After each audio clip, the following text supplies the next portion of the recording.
Olá pessoal, tudo bem? Eu sou Erivelto Nunes e você está no Fala Raul Podcast, o podcast do Colégio Estadual Embaixador Raul Fernandes. Bem, eu sou moreno, tenho 1,75 m, peso 115 quilos, tenho cabelos curtos e grisalhos, olhos castanhos e estou aqui para apresentar um episódio que fala sobre o transtorno do espectro autista, o TEA. O transtorno do espectro autista anda muito em evidência no nosso país, principalmente nas escolas. Então hoje você vai saber um pouco mais sobre ele. Embarque comigo nessa aventura e você conhecerá um pouco mais. O transtorno do espectro autista engloba diferentes condições marcadas por perturbações no desenvolvimento neurológico, todas relacionadas com dificuldade no relacionamento social.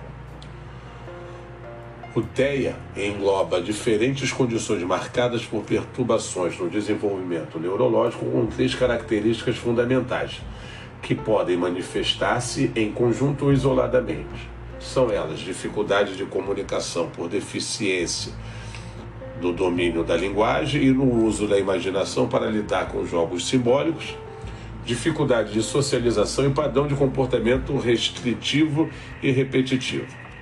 Também chamado de desordem do espectro autista, recebe o nome de espectro porque envolve situações e apresentações muito diferentes umas das outras, numa gradação que vai de mais leve a mais graves. Todas, porém, em menor ou maior grau, estão relacionadas com as dificuldades de comunicação e relacionamento social. De acordo com o quadro clínico, o transtorno do espectro autista pode ser classificado em autismo clássico, que tem um grau de comprometimento que pode variar de muito. De maneira geral, os indivíduos são voltados para si mesmos, não estabelecem contato visual com as pessoas nem com o ambiente.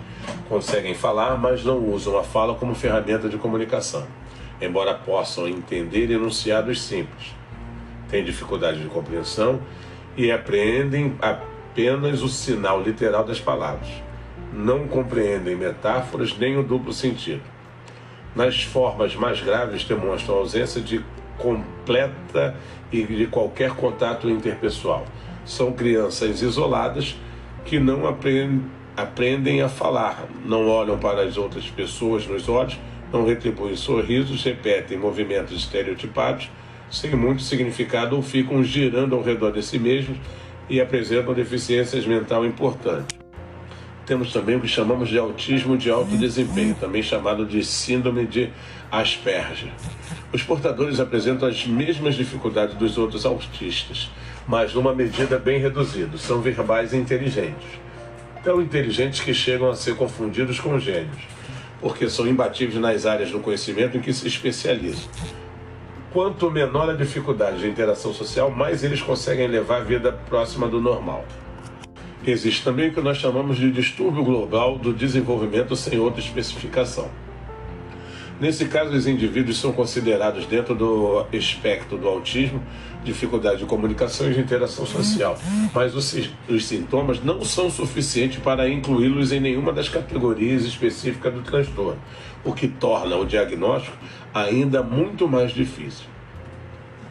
Bem, é interessante dizer que não faz muito tempo o autismo era considerado uma condição rara, que atingia 1 em cada 2.000 crianças. Hoje, através de pesquisas, conseguimos mostrar que 1 em cada 100 crianças, algumas pesquisas indicam que o transtorno é ainda mais frequente. Pode ser diagnosticada com algum grau do espectro, que afeta mais os meninos do que as meninas. Normalmente, o transtorno se instala nos 3 primeiros anos de vida, quando os neurônios que coordenam a comunicação e os relacionamentos sociais deixam de formar as conexões necessárias. As manifestações da adolescência e na vida adulta estão correlacionadas com o grau de comprometimento e com a capacidade de superar as dificuldades, seguindo as condutas terapêuticas adequadas para cada caso desde cedo. O diagnóstico é essencialmente clínico, baseia-se nos sinais e sintomas e leva em conta os critérios estabelecidos pela DSM-4, Manual de Diagnóstico e Estatística da Sociedade Norte-Americana de Psiquiatria, e pelo CID-10, Classificação Internacional de Doenças da OMS, o comprometimento e o histórico do paciente. Bem, estudos iniciais consideram o transtorno resultado de dinâmica familiar problemática e de condições de ordem psicológicas alteradas, hipótese que se mostrou improcedente. A tendência atual é admitir a existência de múltiplas causas para o autismo, entre eles fatores genéticos, biológicos e ambientais. No entanto, saber como o cérebro dessas pessoas ainda trata-se de um mistério para a ciência. Ainda não se conhece a cura definitiva para o transtorno do espectro do autismo. Da mesma forma, não existe um padrão de tratamento que possa ser aplicado em todos os portadores de distúrbios, pois cada paciente exige um tipo de acompanhamento específico e individualizado que exige a participação dos pais e dos familiares e de uma equipe profissional multidisciplinar visando a reabilitação global do paciente. O uso de medicamentos só é indicado quando surgem complicações e comorbidades. Bem, mas a família tem um papel importante ao lidar com o autismo. Os diagnósticos de autismo trazem sempre sofrimento para a família inteira, nós sabemos. Por isso, as pessoas envolvidas, pais, irmãos, parentes, precisam conhecer as características do espectro e aprender técnicas que facilitam a autossuficiência e a comunicação da criança e o relacionamento entre todos que com ela convivem. A criança com autismo precisa de tratamento e suas famílias de apoio, informação e treinamento. A AMA, Associação dos Amigos dos Autistas, é uma entidade sem fins lucrativos que presta importantes serviços nesse sentido. Mas nós temos aqui algumas recomendações para lidar com o autismo. Ter em casa uma pessoa com formas graves de autismo pode representar um fator de desequilíbrio para toda a família. Por isso, todos os envolvidos precisam de atendimento e orientação especializados. É fundamental descobrir um meio, uma técnica, não importam quais, que possibilitem estabelecer algum tipo de comunicação com o autista. Autistas têm dificuldade em lidar com mudanças, por menores que sejam, por isso é importante manter o seu mundo organizado e dentro da rotina. Apesar de a tendência atual ser a inclusão de alunos com deficiência em escolas regulares, as limitações para o transtorno provoca devem ser respeitadas. Há casos em que o melhor é procurar uma instituição que ofereça atendimento mais individualizado.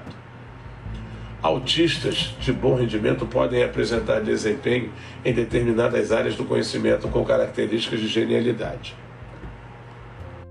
É interessante dizer que o mais comum é que os sinais de autismo fiquem evidentes antes das crianças completarem 3 anos. Os sintomas variam muito conforme o tipo, mas os mais frequentes são ausência completa ou dificuldade de manter contato interpessoal, principalmente contato visual, incapacidade de aprender a falar ou não usar a forma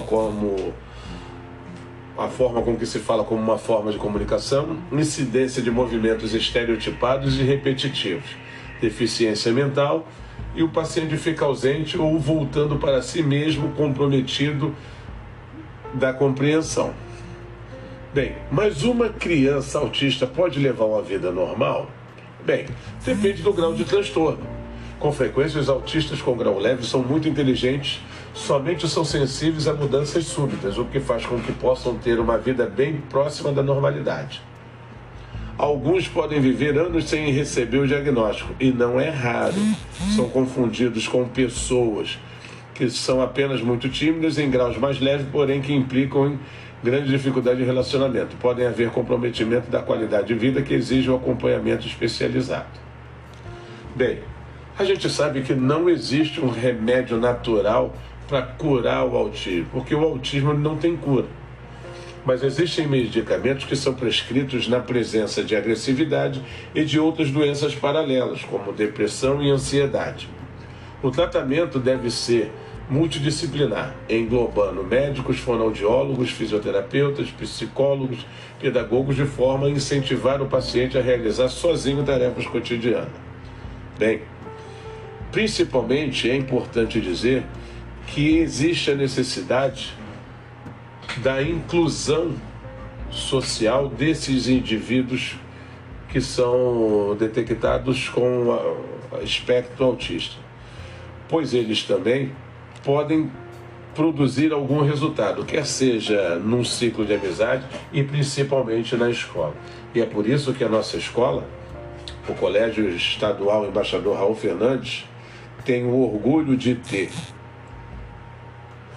em seus bancos escolares alguns alunos que possuem o espectro autista.